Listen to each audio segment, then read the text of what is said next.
ਤੇ ਆਪ ਜੀ ਦਾ ਸਵਾਗਤ ਹੈ। ਮੈਂ ਹਾਂ ਫਿਰੋਜ਼ਪੁਰ ਤੋਂ ਜਸਵਿੰਦਰ ਸਿੰਘ ਸੰਧੂ। ਅੱਜ ਅਸੀਂ ਖੜੇ ਹਾਂ ਮਾਰਕਫੈਡ ਦਫ਼ਤਰ ਫਿਰੋਜ਼ਪੁਰ ਦੇ ਵਿਹੜੇ 'ਚ, ਜਿੱਥੇ ਸਹਿਕਾਰੀ ਸਭਾਵਾਂ ਦੇ ਜਿਹੜੇ ਮੁਲਾਜ਼ਮ ਆ ਉਹ ਆਪਣੇ ਹੱਕਾਂ ਅਧਿਕਾਰਾਂ ਲਈ ਅਤੇ ਸੁਸਾਇਟੀਆਂ ਨੂੰ ਬਚਾਉਣ ਲਈ ਸੰਘਰਸ਼ ਦੇ ਰਾਹ ਉਤਰੇ ਹੋਏ ਹਨ, ਜਿਨ੍ਹਾਂ ਦਾ ਇੱਕੋ ਕਹਿਣਾ ਹੈ ਕਿ ਜਿਹੜੀਆਂ ਸਰਕਾਰ ਦੀਆਂ ਤੇ ਮਾਰਕਫੈਡ ਦੀਆਂ ਨੀਤੀਆਂ ਉਹ ਜਿਹੜੀਆਂ ਸਹਿਕਾਰੀ ਸਭਾਵਾਂ ਨੂੰ ਮਾਰਨ ਦੇ ਰਾਹ ਤੁਲੀਆਂ ਹੋਈਆਂ। ਜਿਹੜੀ ਅਫਸਰਸ਼ਾਹੀ ਹੈ ਉਹ ਲਤਾੜ ਰਹੀ ਹੈ, ਕਿਉਂਕਿ ਉਹ ਆਪਣੇ ਮਨਮਰਜ਼ੀ ਦੇ ਰੇਟ ਵਸਤੂਆਂ ਦੇ ਉਹਨਾਂ ਤੇ ਲਗਾ ਕੇ ਸੁਸਾਇਟੀਆਂ ਨੂੰ ਘਾਟੇ ਵੱਧਦਾ ਸਾਬਤ ਕਰ ਰਹੀਆਂ ਹਨ। ਆਓ ਅੱਜ ਆਪਾਂ ਗੱਲ ਕਰਦੇ ਹਾਂ ਸੁਸਾਇਟੀਆਂ ਦੇ ਮੁਲਾਜ਼ਮ ਆਗੂ ਕੀ ਮੰਗ ਕਰ ਰਹੇ ਹਨ। ਆਓ ਆਪਾਂ ਅੱਜ ਗੱਲ ਕਰਦੇ ਹਾਂ ਜਿਹੜੇ ਸੂਬੇ ਭਰ ਦੇ ਮਾਰਕਫੈਡ ਦਫ਼ਤਰਾਂ ਦੇ ਜ਼ਿਲ੍ਹਾ ਹੈੱਡਕੁਆਟਰਾਂ ਦੇ ਜਿਹੜੇ ਸਹਿਕਾਰੀ ਸਕੱਤਰ ਜਿਹੜੇ ਧਰਨਾ ਦੇ ਰਿਹਾ ਉਹਨਾਂ ਦਾ ਕੀ ਕਹਿਣਾ ਹੈ, ਉਹ ਕਿਉਂ ਧਰਨਾ ਦੇ ਰਿਹਾ। ਹਾਂਜੀ, ਤੁਹਾਡਾ ਕੀ ਨਾਮ ਹੈ ਜੀ? ਮੇਰਾ ਨਾਮ ਸਵਰਨਦੀਪ ਸਿੰਘ ਹੈ ਜੀ, ਔਰ ਮੈਂ ਸਕੱਤਰਾਂ ਦੀ ਤਾਰਾ ਸਿੰਘ ਵਾਲਾ ਸਭਾ ਔਰ ਅਸੀਂ ਇੱਥੇ ਅੱਜ ਜ਼ਿਲ੍ਹੇ ਵੱਲੋਂ ਜੋ ਕਾਲ ਦਿੱਤੀ ਸੀ ਸਟੇਟ ਵੱਲੋਂ, ਉਹਦੇ 'ਚ ਜ਼ਿਲ੍ਹਾ ਫਿਰੋਜ਼ਪੁਰ ਵੱਲੋਂ ਅਸੀਂ ਸਾਰੇ ਸਮੂਹ ਕਰਮਚਾਰੀ ਸਹਿਕਾਰੀ ਵੀਰ ਇੱਥੇ ਇਕੱਠੇ ਹੋਏ ਹਾਂ। ਅਸੀਂ ਮਾਰਕਫੈਡ ਦੀ ਧੱਕੇਸ਼ਾਹੀ ਖਿਲਾਫ ਇੱਥੇ ਇਕੱਠੇ ਹੋਏ ਹਾਂ।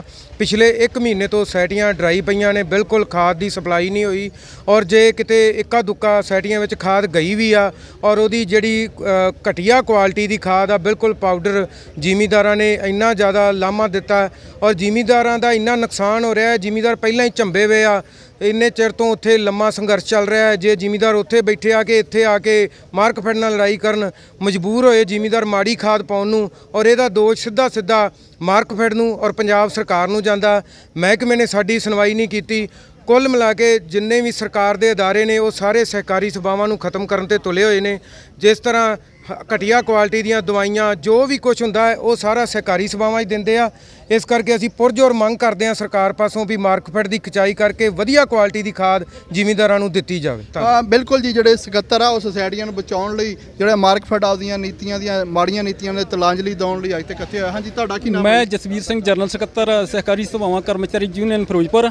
ਕੀ ਕਹਿਣਾ ਜੀ ਤੁਹਾਡਾ? ਸਾਡਾ ਇਹੋ ਹੀ ਕਹਿਣਾ ਕਿ ਜਿਵੇਂ ਅੱਜ ਅਸੀਂ ਮਾਰਕਫੈਡ ਦੇ ਬਰਖਲਾਫ ਇੱਥੇ ਸਾਰੇ ਮਤਲਬ ਸਟੇਟ ਦੇ ਵਿੱਚ ਧਰਨੇ ਲਾਏ ਆ, ਉਹ ਇਹ ਇੱਕ ਜ਼ਿਮੀਂਦਾਰਾਂ ਦੀ ਖਾਤਰ ਲੜਾਈ ਆ, ਖਾਦ ਦੀ ਖਾਤਰ ਲੜਾਈ ਆ, ਪਰੰਤੂ ਸਾਡੀ ਇੱਕ ਲੜਾਈ ਹੋਰ ਵੀ ਬਹੁਤ ਤਕੜੀ ਆ, ਜੋ ਕਿ ਸਾਡੇ ਮੁਲਾਜ਼ਮ ਵੀਰ ਆ 10-10 ਸਾਲਾਂ ਤੋਂ 15-15 ਸਾਲਾਂ ਤੋਂ ਡੀਸੀ ਰੇਟਾਂ ਤੇ ਘੱਟੋ ਘੱਟ 20-25% ਜਿਹੜੇ ਮੁਲਾਜ਼ਮਾਂ ਡੀਸੀ ਰੇਟਾਂ ਤੇ ਤੁਰੇ ਫਿਰਦੇ ਆ 8-8 7-7 ਹਜ਼ਾਰ ਰੁਪਏ ਲੈ ਕੇ, ਉਹਨਾਂ ਦਾ ਕੋਈ ਵਾਲੀ ਵਾਰਸ ਨਹੀਂ ਬਣਦਾ ਗਾ। ਇਸ ਲਈ ਅਸੀਂ ਮਤਲਬ ਇਸ ਕਰਕੇ ਵੀ ਸੰਘਰਸ਼ ਵਿੱਢਾਂਗੇ ਕਿ ਸਾਡੇ ਉਹਨਾਂ ਵੀਰਾਂ ਨੂੰ ਵੀ ਗ੍ਰੇਡ ਦਿੱਤੇ ਜਾਣ ਜੋ ਕਿ ਬੜੇ ਪਿਛਲੇ ਸਮੇਂ ਤੋਂ 8-8 9-9 ਹਜ਼ਾਰ ਰੁਪਏ ਵਿੱਚ ਕੰਮ ਕਰਦੇ, ਜਿਹਦੇ ਨਾਲ ਕਿ ਉਹਨਾਂ ਦੀ ਰੋਜੀ ਰੋਟੀ ਵੀ ਨਹੀਂ ਚੱਲ ਰਹੀ ਜੀ। ਬਿਲਕੁਲ ਜੀ, ਸਹਿਕਾਰੀ ਸਭਾਵਾਂ ਦਾ ਕਹਿਣਾ ਹੈ ਕਿ 10% ਦੇ ਕਰੀਬ ਜਿਹੜੇ ਇਹਨਾਂ ਦੇ ਮੁਲਾਜ਼ਮ ਆ ਉਹਨਾਂ ਨੂੰ ਪੂਰੀ ਤਨਖਾਹ ਨਹੀਂ ਮਿਲ ਰਹੀ, ਜਿਸ ਦਾ ਮੁੱਖ ਕਾਰਨ ਹੈਗਾ ਕਿ ਜਿਹੜਾ ਸੁਸਾਇਟੀਆਂ ਉਹ ਘਾਟੇ ਬੰਦਾ ਜਾ ਰਹੀਆਂ। ਸਰਕਾਰ ਦੀਆਂ ਨੀਤੀਆਂ ਜਿਹੜੀਆਂ ਉਹ ਲਗਾਤਾਰ ਇੰਨੀਆਂ ਕੁ ਮਾੜੀਆਂ ਕਿ ਮੁਲਾਜ਼ਮ ਮਾਰੂ ਸਿੱਧ ਹੋ ਰਹੀਆਂ। ਹਾਂਜੀ, ਗੁਰਮੀਤ ਸਿੰਘ ਭੁੱਲਰ ਜੀ, ਤੁਹਾਡਾ ਕੀ ਕਹਿਣਾ ਵੀ ਕੀ ਮੁਲਾਜ਼ਮ ਸਕੱਤਰ ਹਰ ਜਿਹੜਾ ਵਰਗ ਆ ਉਹ ਦੁਖੀ ਆ? ਕਿਉਂ ਦੁਖੀ ਹੈ? ਕਿਉਂਕਿ ਸਰਕਾਰ ਵੱਲੋਂ ਤੇ ਇਹਨਾਂ ਵੱਲੋਂ ਗਲਤ ਪਾਲਿਸੀਆਂ ਬਣਾਈਆਂ ਜਾ ਰਹੀਆਂ ਨੇ। ਗਲਤ ਪਾਲਿਸੀਆਂ ਬਣਾ ਕੇ ਮਾਰਕਫੈਡ ਦਾ ਜਿਹੜਾ ਰੇਟ ਹੈ ਖਾਦ ਦਾ, ਦੂਜੇ ਸਮਾਨ ਦਾ, ਜ਼ਰੂਰੀ ਵਸਤਾਂ ਦਾ, ਉਹ ਦੂਜੇ ਬਾਜ਼ਾਰ ਨਾਲੋਂ ਤੇ ਖਾਦ ਦਾ ਰੇਟ ਇਫਕੋ ਨਾਲੋਂ 5-6 ਰੁਪਏ ਗੱਟਾ ਮਹਿੰਗਾ ਪੈ ਰਿਹਾ ਹੈ। ਉਹਦੇ ਕਰਕੇ ਜਿਹੜਾ ਸਭਾਵਾਂ ਘਾਟੇ ਜਾ ਰਹੀਆਂ ਨੇ, ਕਿਉਂਕਿ ਇੱਕੋ ਹੀ ਖਾਦ ਹੈ, ਇੱਕੋ ਹੀ ਬ੍ਰਾਂਡ ਹੈ, ਇਹ ਸਿਰਫ ਉਸੇ ਬ੍ਰਾਂਡ ਦਾ ਬਿੱਲ ਕੱਟਣ ਦਾ 5-6 ਰੁਪਏ ਪਰ ਗੱਟਾ ਵੱਧ ਲੈ ਰਹੇ ਨੇ। ਇਹਦੇ ਕਰਕੇ ਜਿਹੜੀਆਂ ਸਭਾਵਾਂ ਘਾਟੇ ਜਾ ਰਹੀਆਂ ਨੇ। ਤੇ ਬਿਲਕੁਲ ਜੀ, ਜਿਹੜਾ ਮਾਰਕਫੈਡ ਆ ਉਹ ਇੱਕ ਸਿਰਫ ਸੁਸਾਇਟੀਆਂ ਨੂੰ ਰਸਤੇ ਜਿਹੜੀ ਇਫਕੋ ਤੋਂ ਖਾਦ ਮਿਲਦੀ ਆ ਉਹਦੇ 'ਚ ਇੱਕ ਬਿੱਲ ਕੱਟਣ ਦੇ 5-6 ਰੁਪਏ ਵੱਧ ਲੈ ਕੇ ਸੁਸਾਇਟੀਆਂ ਦੇ ਘਾਟੇ ਬੰਦਾ ਸਾਬਤ ਹੋ ਰਿਹਾ। ਹੋਰ ਵੀ ਵੱਡੇ ਕਾਰਨ ਅਸੀਂ ਜਾਣਦੇ ਹਾਂ। ਸਹਿਕਾਰੀ ਸਭਾਵਾਂ ਜਿਹੜੀ ਕਰਮਚਾਰੀ ਮੁਲਾਜ਼ਮ ਯੂਨੀਅਨ ਪੰਜਾਬ ਦੇ ਪ੍ਰਧਾਨ ਵੀ ਧਰਨੇ 'ਚ ਸ਼ਮੂਲੀਅਤ ਕਰੀ ਆ, ਗੁਰਦੇਵ ਸਿੰਘ ਸਿੱਧੂ ਮਹਿਮਾ ਜੀ, ਉਹ ਇਹਦੇ ਬਾਰੇ ਕੀ ਕਹਿੰਦੇ ਆ? ਹਾਂਜੀ ਮਹਿਮਾ ਜੀ, ਤੁਸੀਂ ਦੱਸੋ ਜਿਹੜੀਆਂ ਸੁਸਾਇਟੀਆਂ ਦਿਨੋਂ ਦਿਨ ਮਰ ਰਹੀਆਂ ਇਹਦਾ ਕੀ ਕਾਰਨ ਹੈ? ਜਸਵਿੰਦਰ ਜੀ, ਪਹਿਲਾਂ ਮੈਂ ਤੁਹਾਨੂੰ ਦੱਸ ਦੇਵਾਂ ਜਾਣਕਾਰੀ ਲਈ ਕਿ ਪੂਰੇ ਸਟੇਟ ਦੇ ਵਿੱਚ 3500 ਸਭਾਵਾਂ ਆ, ਜਿਸ ਵਿੱਚੋਂ ਲਗਭਗ 250 ਦੇ ਕਰੀਬ ਜਿਹੜੀਆਂ ਆ ਸਰਕਾਰ ਦੀਆਂ, RCS ਦੀਆਂ ਔਰ ਇਹਨਾਂ ਅਦਾਰਿਆਂ ਦੀਆਂ ਮਾਰੂ ਨੀਤੀਆਂ ਕਰਕੇ ਘਾਟੇ 'ਚ ਜਾ ਕੇ ਬੰਦ ਹੋ ਗਈਆਂ। ਇਸ ਟਾਈਮ ਜੇ ਸੰਪੂਰਨ ਰੂਪ 'ਚ ਕਹੀਏ ਤਾਂ ਲਗਭਗ 3000 ਸਭਾ ਜਿਹੜੀ ਉਹ ਚੱਲ ਰਹੀ ਹੈ। ਬਿਜ਼ਨਸ ਦਾ ਇੱਕ ਰੂਲ ਹੁੰਦਾ ਆ ਕਿ ਜਿਹੜਾ ਵੀ ਕੋਈ ਅਦਾਰਾ ਬਿਜ਼ਨਸ ਕਰਦਾ ਆ ਉਹ ਆਪਣੇ ਕਸਟਮਰ ਦੀ ਸਹਿਮਤੀ ਦੇ ਨਾਲ ਜਿਹੜੇ ਰੇਟ ਹੁੰਦੇ ਆ ਜਾਂ ਜੋ ਵੀ ਕੁਝ ਹੁੰਦਾ ਆ, ਜੋ ਪਾਲਿਸੀ ਹੁੰਦੀ ਆ ਉਹ ਬਣਾਉਂਦਾ ਆ। ਪਰ ਇੱਥੇ ਇੱਕ ਤਰਫਾ ਪਾਲਿਸੀ ਬਣਾ ਦਿੱਤੀ ਜਾਂਦੀ ਆ। RCS ਬਣਾਉਂਦੇ ਆ ਪੰਜਾਬ ਸਰਕਾਰ ਤੋਂ ਪਰਮਿਸ਼ਨਾਂ ਲੈ ਕੇ ਕਿ ਲਓ ਜੀ ਆਹ ਚੀਜ਼ ਸਭਾਵਾਂ ਦੇ ਵਿੱਚ ਜਾਏਗੀ, ਇਸ ਤੋਂ ਬਾਅਦ ਅਸੀਂ ਕੁਝ ਨਹੀਂ ਵੇਚ ਸਕਦੇ ਔਰ ਇਹੀ ਚੀਜ਼ ਤੁਸੀਂ ਵੇਚਣੀ ਆ। ਔਰ ਬਾਜ਼ਾਰ 'ਚੋਂ ਬੇਸ਼ੱਕ ਉਹ ਘੱਟ ਰੇਟ 'ਤੇ ਵੀ ਮਿਲ ਰਹੀ ਆ, ਹੋਰ ਏਜੰਸੀਆਂ ਤੋਂ ਘੱਟ ਰੇਟ 'ਤੇ ਵੀ ਮਿਲ ਰਹੀ ਆ ਸੇਮ, ਲੇਕਿਨ ਮਾਰਕਫੈਡ ਦੇ ਥਰੂ ਲੈਣੀ ਆ ਔਰ ਮਾਰਕਫੈਡ ਦੀ ਸਿੱਧੀ ਜਿਹੜੀ ਸਰਕਾਰ ਆ ਮਾਰਕਫੈਡ ਰਾਹੀਂ ਸਭਾਵਾਂ ਦੀ ਲੁੱਟ ਕਰਾ ਰਹੀ ਆ ਤਾਂ ਨੈਚੁਰਲੀ ਗੱਲ ਆ ਸਭਾਵਾਂ ਘਾਟੇ 'ਚ ਜਾਣਗੀਆਂ।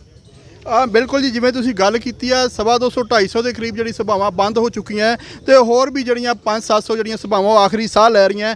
ਇਹਦਾ ਜਿਵੇਂ ਤੁਸੀਂ ਆਵਾਜ਼ ਉਠਾਉਣੇ ਆ ਜਿਹੜੀਆਂ ਸੁਸਾਇਟੀਆਂ ਨੂੰ ਕਿਸਾਨ ਹਿੱਸੇਦਾਰ ਜਿਹੜੇ ਉਹਦੇ 'ਚ ਵੀ ਉਹ ਆਈ ਜਾਈ ਚਲੇ ਜਾਂਦੇ ਆ, ਉਹ ਕਿਸੇ ਹੋਰ ਆਪਣਾ ਲੈਣ ਦੇਣ ਨਹੀਂ ਕਰ ਸਕਦੇ। ਇਹ ਆਵਾਜ਼ ਤੁਹਾਡੀ ਸਰਕਾਰ ਕਿਉਂ ਨਹੀਂ ਸੁਣ ਰਹੀ? ਅਸੀਂ ਵਾਰ-ਵਾਰ ਇਹ ਸਰਕਾਰ ਨੂੰ ਕਹਿੰਦੇ ਰਹੇ ਹਾਂ ਕਿ ਪੰਜਾਬ ਸਰਕਾਰ ਹੈ ਕਿੱਥੇ ਆ। ਸਰਕਾਰ ਨਾਂ ਦੀ ਚੀਜ਼ ਰੂਰਲ ਏਰੀਏ ਦੇ ਵਿੱਚ ਟੋਟਲ ਜਿੰਨਾ ਸਿਸਟਮ ਕਲੈਪਸ ਹੋਇਆ ਪਿਆ ਆ। ਸਹਿਕਾਰੀ ਸਭਾਵਾਂ ਰਹਿ ਗਈਆਂ। ਸਹਿਕਾਰੀ ਸਭਾਵਾਂ ਨੇ ਜਿਹੜੀਆਂ ਸਾਡੀ ਸਟੇਟ ਦੀ ਜਿਹੜੀ 75% ਪਾਪੂਲੇਸ਼ਨ ਆ ਐਗਰੀਕਲਚਰ ਤੇ ਡਿਪੈਂਡ ਕਰਦੀ ਆ, ਜਿਨ੍ਹਾਂ ਦੀਆਂ ਲੋੜਾਂ ਪੂਰੀਆਂ ਕਰਦੇ ਆ। ਅਸੀਂ ਸਟੇਟ ਲੈਵਲ ਤੇ ਵੀ ਜਾ ਕੇ ਦਵਾਈਆਂ ਪਾਈਆਂ, ਮੰਤਰੀ ਸਾਹਿਬ ਨੂੰ ਵੀ ਕਿਹਾ ਮੀਟਿੰਗ ਦੇ ਵਿੱਚ ਕਿ ਸਾਡੀ ਲੁੱਟ ਹੋ ਰਹੀ ਆ। ਇਸ ਤਰ੍ਹਾਂ ਇਹ ਟੋਟਲ ਜਿਹੜਾ ਸਿਸਟਮ ਕਾਰਪੋਰੇਟ ਘਰਾਣਿਆਂ ਦੇ ਹੱਥਾਂ 'ਚ ਚਲਾ ਜਾਏਗਾ, ਜਿਨ੍ਹਾਂ ਦੇ ਵਿੱਚੋਂ ਕੱਢ ਕੇ ਇਹ ਕੋਆਪਰੇਟਿਵ ਸਿਸਟਮ ਬਣਾਇਆ ਗਿਆ ਸੀ, ਉਹ ਦੁਬਾਰਾ ਫਿਰ ਕਾਰਪੋਰੇਟ ਘਰਾਣਿਆਂ ਦੇ ਹੱਥਾਂ 'ਚ ਜਾ ਰਿਹਾ ਆ। ਔਰ ਨੈਚੁਰਲੀ ਗੱਲ ਆ ਕਿ ਜਦੋਂ ਇਹ ਸਿਸਟਮ ਖਤਮ ਹੋ ਗਿਆ, ਕੋਆਪਰੇਟਿਵ ਸਿਸਟਮ ਖਤਮ ਹੋ ਗਿਆ, ਤਾਂ ਕਿਸਾਨ ਤਾਂ ਖੱਜਲ ਹੋਣਗੇ ਹੀ, ਕਿਉਂਕਿ ਇਹ ਕਿਸਾਨਾਂ ਦਾ ਅਦਾਰਾ ਆ। ਇਸ ਕਰਕੇ ਅਸੀਂ ਪਹਿਲਾਂ ਅਪੀਲ ਕਰਦੇ ਰਹੇ ਹਾਂ, ਅੱਜ ਅਸੀਂ ਸੰਘਰਸ਼ ਦੇ ਰਾਹ 'ਤੇ ਹਾਂ ਕਿ ਅਗਰ ਸਾਡੀ ਆਵਾਜ਼ ਹੁਣ ਨਾ ਸੁਣੀ ਗਈ ਤਾਂ ਅਸੀਂ ਇਸ ਸੰਘਰਸ਼ ਨੂੰ ਬਹੁਤ ਅੱਗੇ ਲੈ ਕੇ ਜਾਵਾਂਗੇ, ਜਿਹਦਾ ਪੂਰਾ ਜ਼ਿੰਮੇਵਾਰ RCS ਔਰ ਪੰਜਾਬ ਸਰਕਾਰ ਹੋਏਗੀ। ਫਿਰ ਅਸੀਂ ਪਿੱਛੇ ਨਹੀਂ ਹਟਾਂਗੇ।